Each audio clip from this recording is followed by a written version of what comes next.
It's mecha time! Hello and welcome to another figure review. Today I'm going to have a look at another entry of the NXEDGE style by Bandai Tamashii Nations. It is the Gundam Wing Gundam Zero.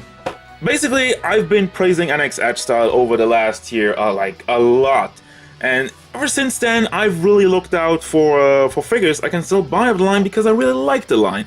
And they do a lot of Gundams, but I'm not super familiar with Gundam. The one Gundam show I watched back in the day was Gundam Wing. So when this guy popped up in the pre-owned section, I had to get him, just so I can add him to the NXEDGE style collection. So let's see if he lives up to the hype.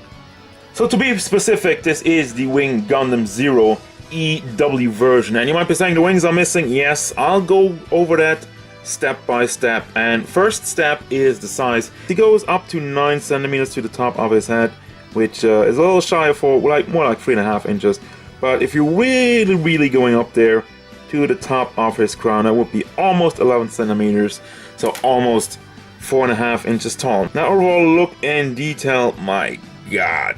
Since this is a chibi, the head is very exaggerated, which I think makes him look even more threatening, more majestic because of the crown just going up all the way up here. It is. I looked up some pictures because I'm not so familiar with Gundam and overall, just to see how much has changed, and really it's the helmet.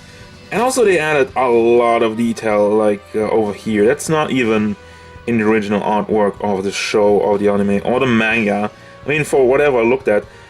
One thing though, the blue is very dark, which from what I can tell, it's a little bit off, but it's not really an issue. You got the gray going over here in the shoulders. That's more part of the articulation, nice integrated into the entire mold. You got the green gem in the chest, which is just a see-through green plastic, which I really like that effect. And I mean, just look at how proper this golden line is drawn over here. It's amazing. No paint bleeding, no issue with that.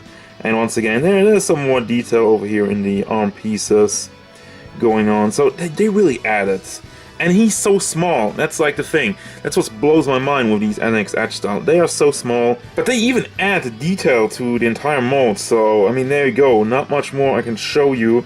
I want to move over to the articulation next. Now, one of the very cool features of the articulation is that they have like all these big hinges and whatnot, which would usually stick out like a sore thumb. But in this case, they integrated it nicely, even adding a little bit of detail to it, so it looks like it's part of the whole thing. Because it's a robot, you can get away with that, and they had a really good idea with it. So overall, you have a big piece over here, which is connected via ball joint, I think. It's super loose. You can see the neck moves around very nicely, goes back and forth. Then the head itself has kind of like the same thing going on. It's kind of hard to move the head around without moving the neck around, but I believe it's just on a ball joint, as you can tell over there. So it also goes back and forth a little bit and goes side to side. Doesn't have the biggest room because, of course, the big head kind of gets in all these things going on. So then with the shoulder, we have this entire panel, which I'm guessing is, once again, just connected via ball joint in there, because you can bring it forward, you can bring it up, you can bring it side to side, left and right, and whatnot. The shoulder itself is on a swivel, so you can bring that around. The shoulder pad itself, you can wriggle that back and forth. You have a ball joint over here for the arm. Can bring that out. Obviously it's blocked by the shoulder pad, and since it's on a ball peg, of course you can rotate it around. Have a single hinge in the elbow. The fist is just pegged in there, so as a result you can't really bring that back and forth, but you can rotate it around, of course. Now the entire torso area, there's nothing really going on. Of course that would have broken up the sculpt, but they probably could have done something over here to just move it around, but they didn't. So there you go, and you can swivel around here at the crotch piece, at the torso down there. That's all you're gonna get. It's not going back and forth. And the legs are on ball packs, which kind of go out like this. That's always weird. I don't know. It looks good. It works well for going forward, but as you can tell, as soon as I try to go back, it disconnects because it's getting blocked over there. So it doesn't really go back, but it does go outside. And another thing I haven't mentioned, I'm sorry about that, but these panels, they're just on like soft plastic, kind of tucked in there, so they will move out of the way, and since it's soft plastic, they will bend however you want, so it's not going to be a problem. Then we got the big hinge over here in the knee and the foot. It is just on a ball pack, but since the peg here is pretty long, you get some decent articulation, go side to side, back and forth, and of course all the way around. So I finally put the wings on, and I gotta admit, I'm a little bit disappointed. Now, why am I disappointed? But first of all, here's the deal. They seem a little bit small. I know this is chibi and all, but the wingspan from these guys, like, usually it should be almost as big as the Gundam from what I can tell. Also, they are see-through, which is a really nice effect. I personally dig it as a figure, but as far as accurate, I think they're just supposed to be right.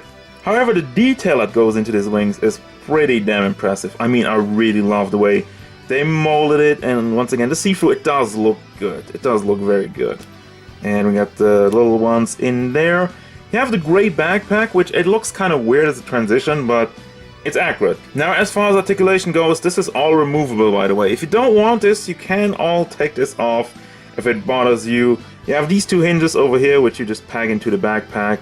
And you have the wings, which just go onto like little packs. So they only move up and down. The bigger pieces up here, they are actually on ball joints, but they don't have the greatest range of motion because the pack is not the longest, and as you can tell, they really just move into the backpack. So you can rotate, you can still rotate that around. It is okay, it's not a bad thing, but just be aware of that. And once again, we have the ball joints up there in the wings. The nice thing they did is they left some room up here, so you can move them out more. For the rest of it, it's your regular rotation. I mean, it's a ball joint, it's not really rocket science, right? So you can move that around, and there you go for the wings. Now, for the rest of the accessories, first of all, we have two guns, which look exactly the same. Very nicely molded, but no paint job. I mean, I don't think they need any paint job, it's just regular guns.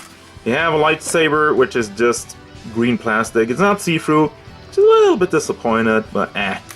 And something unique, you have the double fists, which are connected, so you can have the dual wielding guns, like, I think that's for that. I think I remember something like that, where you just have two guns, just like, close to each other, and firing on all cylinders, so there you got that.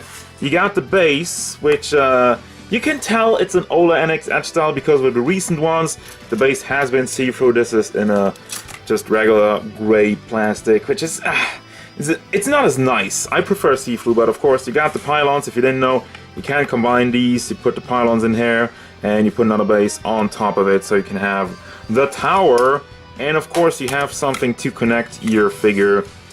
Once again, this is only one of those, where you can pack this one out over here, and you can move it in these different directions. It's not movable like that, you always have to peg it out, and you can do the same thing up here. You don't have anything with a hinge on it, so this is really all you get. Which, like I'm saying, it shows what they added for the NXEDGE stuff, for the recent one I recently reviewed. And it's gonna bring me to the final thoughts, and as expected, I mean, I like this guy. I do recommend this guy right off the bat. The mold is very, very nice. The paint job is super clean, and all the extra added detail, the mechanics, and the Gundam makes it look even better than it did in the show. Of course, the wings, like I said, the backpack is pretty big, and the wings, they're a little bit too small and also limited for the articulation over here. Just trying to get him into pose, this was a thing that just I wish you could kind of rotate around. I don't know why they didn't do it on ball joints, but regardless, it is still a cool figure. So once again, if you can still find them, I do recommend them for your Gundam collection, or your NXEDGE style collection, or whatever the hell you want. But that's gonna do it from me. As usual, guys, thank you very much for watching. Don't forget, if you enjoyed this review, feel free to hit it up with a like and subscribe to the channel so you can stay tuned for more figure reviews, gameplay stuff, and whatever Wing Gundam Zero wants.